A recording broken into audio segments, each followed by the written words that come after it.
Orang Islam yang tengah tengok video ni sekarang tapi dia tak share video ni, dia tak repost video ni, dia tak bagi video ni dekat orang Islam yang lain yang ada kat luar sana, dia sengaja tak mau bagi video ni dekat umat Nabi Muhammad yang ada kat luar sana. Jujur, dia ni manusia yang paling pentingkan diri sendiri. Ui, kenapa pula ustaz? Tak kisah, nak marah saya marahlah. Yang penting hadis ni, apa yang Nabi pesan ni sampai dekat semua orang yang ada kat luar sana. Ada 4 waktu istimewa untuk kita baca 3 qul. Yang pertama ni 2 waktu, pagi dan petang. Rasulullah sallallahu alaihi wasallam bersabda, katakanlah qul huwallahu ahad. Bukan satu ayat tu je, baca satu surah lah, surah Al-Ikhlas dan Al-Mu'awwidhatain. Dia pula Al-Mu'awwidhatain ni ustaz, nama anak saya Mu'awwidh, ni Mu'awwidhatain pula. Maksud Nabi, Al-Mu'awwidhatain ni surah Al-Falaq dan surah An-Nas. Nabi suruh kita baca qul huwallahu ahad, surah Al-Falaq, surah An-Nas ketika petang dan pagi sebanyak 3 kali. Maka dengan ayat-ayat ini akan mencukupkanmu. Maksud kat sini mencukupkanmu tu akan menjagamu dari segala keburukan. Itu 2 waktu yang pertama, petang dan pagi, pagi dan petang.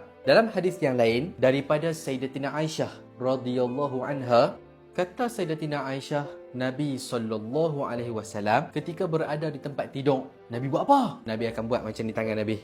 Beliau mengumpulkan kedua telapak tangannya, kemudian Nabi tiup dan Nabi baca 3 qul tadi tu. Nabi akan sapu tangan Nabi tadi ni daripada kepala, wajah Nabi sampailah seluruh tubuh baginda Nabi SAW. Malam ni nak tidur, buatlah ikut sunnah Nabi. Kalau Nabi pun buat, takkanlah kita tak buat kan?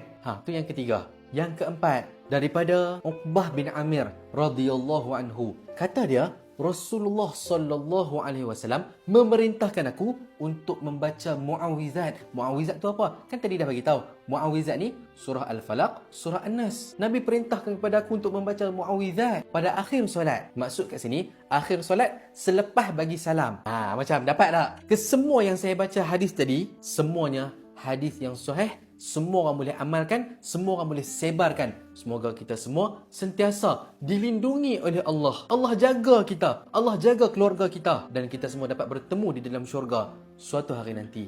Amin ya rabbal alamin.